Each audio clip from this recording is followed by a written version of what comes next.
Talvez ninguém perceba, mas tem gente que ora com medo. Medo de não ser mais ouvido. Medo de ter cruzado um limite que nem sabe se existe. Medo de que aquele pecado que ninguém vê seja justamente o que Deus não pode perdoar. E o mais doloroso é que esse medo mora dentro de quem mais busca a presença dele. Quem jejua, lê a palavra, chora, mas ainda assim sente um silêncio do céu. Talvez seja o medo que você carrega e nunca disse em voz alta. Como uma ferida que, de tanto ser exposta, começa a rejeitar até o remédio. Mas a palavra é clara. Há pecados que não são ignorados por Deus. Não porque Ele é cruel, mas porque o coração humano, às vezes, escolhe se afastar do remédio até não sentir mais sede dele. Jesus falou sobre isso em Mateus 12:31. Hebreus 10:26 também alerta. Há uma linha entre cair e se entregar ao pecado como estilo de vida. A culpa que você sente pode não ser de Deus. Pode ser autocondenação, vergonha, traumas não curados. Mas também pode ser um alerta do Espírito Santo que está tentando te acordar antes que você perca a sensibilidade espiritual de vez. Neste vídeo, vamos olhar para dentro e descobrir juntos os pecados que, quando ignorados, não apenas machucam a alma, mas podem distanciar de vez quem ainda está buscando ser ouvido. O pecado mais perigoso não é o que te faz cair uma vez. É o que te ensina a cair sem arrependimento. É aquele que vem disfarçado de não é tão grave assim. De Deus entende. A Bíblia chama isso de blasfêmia contra o Espírito Santo. E não é só dizer palavras ofensivas. É rejeitar, com o tempo, a voz que mais te ama. É se acostumar tanto a ignorar os toques do Espírito que um dia você nem percebe que ele parou de falar. Você começa com pequenas desobediências. Depois, silencia os alertas. O Espírito fala, mas sua mente responde com justificativas. Aos poucos, a consciência se torna anestesiada. E o que era um erro vira rotina. Um estilo de vida, com linguagem cristã, com aparência de fé, mas sem o fogo da presença real. A neurociência chama isso de adaptação cerebral. A Bíblia chama de coração endurecido. Você passa a confiar apenas quando está no controle.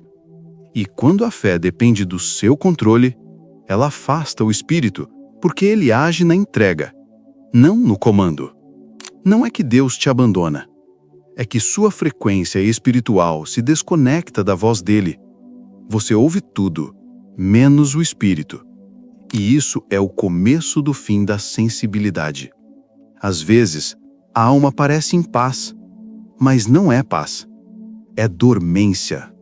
É como um anestésico emocional. Você não sente mais culpa, mas também não sente mais Deus. Isso acontece quando o pecado se repete tanto que a consciência já não reage. Mas isso não é liberdade. É sinal de que algo foi desligado por dentro. O córtex pré-frontal, região do cérebro ligada à decisão moral, se adapta ao erro se ele vira rotina, mas a alma não se adapta sem consequência. Ela vai se tornando opaca, distante, até parar de escutar o céu. Isaías 59:2 diz: Vossas iniquidades fazem separação entre vós e vosso Deus. Essa separação, no início, dói. Mas se você insiste, ela se torna confortável. E esse conforto é um dos enganos mais sutis do inimigo. Quando o céu está em silêncio, às vezes não é porque Deus não quer falar. É porque Ele está esperando você sentir falta da voz dele. Esperando você acordar da anestesia. Essa falsa paz não é comunhão. É ausência de alarme. E a ausência de alarme no espiritual é alerta vermelho.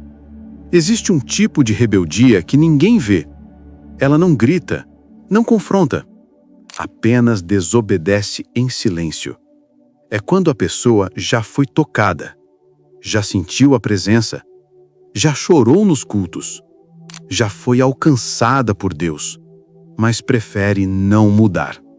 Hebreus 6, 4-6 alerta: aqueles que uma vez foram iluminados e caíram, é impossível renová-los novamente para arrependimento. Não porque Deus não quer, mas porque o coração já escolheu o caminho da fuga. E para fugir, a mente cria defesas, negação, desculpas, racionalizações. Eu sei que preciso mudar, mas não agora. Não é tão grave assim. Todo mundo erra. Essas frases viram escudos, mas escudos também impedem o toque de Deus. É um ciclo. Quanto mais você ouve a verdade e não responde, mais ela perde o impacto. Mais você se afasta, mais seu coração endurece, até que a fé vira conhecimento, mas sem rendição. E uma fé que não se entrega, apenas observa a transformação acontecer nos outros, sem jamais vivê-la de verdade. Muita gente confunde arrependimento com remorso. Remorso é quando você chora, mas continua igual. Arrependimento é quando você se curva, entrega, muda. Só que o orgulho é sutil. Ele se esconde atrás de frases bonitas. Eu estou tentando. Eu me sinto mal com isso. Eu pedi perdão. Mas pedir perdão não é o mesmo que se arrepender, porque quem se arrepende se afasta. Tiago 4,6 diz que Deus resiste ao soberbo, mesmo quando ele ora, mesmo quando ele canta, mesmo quando ele serve. Porque há uma soberba que parece fé, mas é só medo de largar o controle.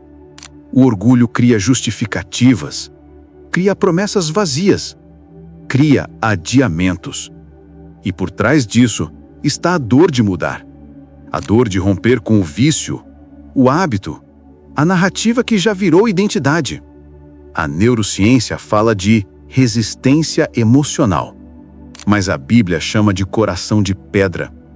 E Deus só pode operar em corações quebrantados, não em corações orgulhosos que se acham quebrantados. Há uma frase que muitos repetem como conforto, mas que pode se tornar armadilha. Deus me entende.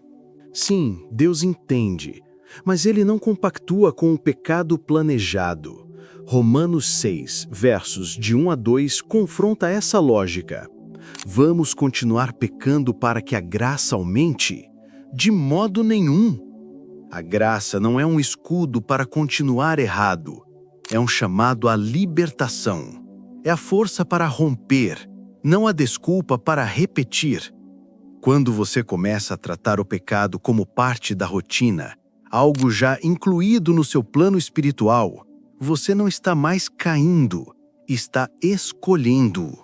E o perigo é que a mente encontra atalhos, desconecta a emoção da escolha, diminui a dor da culpa, adormece a urgência da mudança. E isso gera uma espiritualidade manipulada, que parece leve, mas vibra na frequência da fuga. Há diferença entre cair e planejar cair. O primeiro é humano. O segundo revela com quem está sua verdadeira aliança. Mateus 7,19 diz: toda árvore que não dá fruto é cortada. Não basta dizer que crê. Se a fé não transforma, ela se torna uma incoerência espiritual. Há pessoas que oram, mas não mudam. Leem a Bíblia, mas continuam nas mesmas práticas. Não é o pecado que separa, é a falta de frutos visíveis após ter recebido graça. Isso não é sobre perfeição, é sobre evidência. A neurociência fala sobre integridade. Quando você vive algo que não condiz com o que acredita, seu corpo sente estresse. Sua alma também. É como uma figueira que floresce quando ninguém está com fome. Bonita por fora, mas vazia no momento em que deveria nutrir. A fé estéril cansa, porque exige energia, mas não entrega paz. Às vezes, o silêncio de Deus não é rejeição, é convite. Convite para olhar além da culpa e enxergar o coração. Pedro negou Jesus 3 vezes, mas foi restaurado, não porque foi perfeito, mas porque seu arrependimento era verdadeiro. Ele chorou amargamente, mas voltou. E essa é a diferença entre o quebrantado e o resistente. Salmo 51:17 declara: Coração quebrantado e contrito, ó Deus, não desprezarás. Se você ouviu essas palavras e algo dentro de você doeu, é sinal de que ainda há vida aí dentro.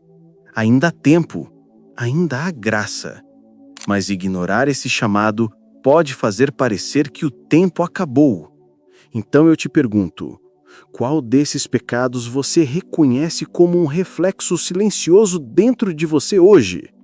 Não é tarde demais, mas pode ser que hoje seja o momento exato em que Deus está pedindo algo a mais que palavras.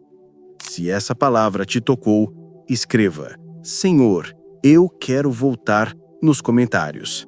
Ative o sino e se inscreva, porque outras mensagens como essa ainda vão chegar direto ao seu coração.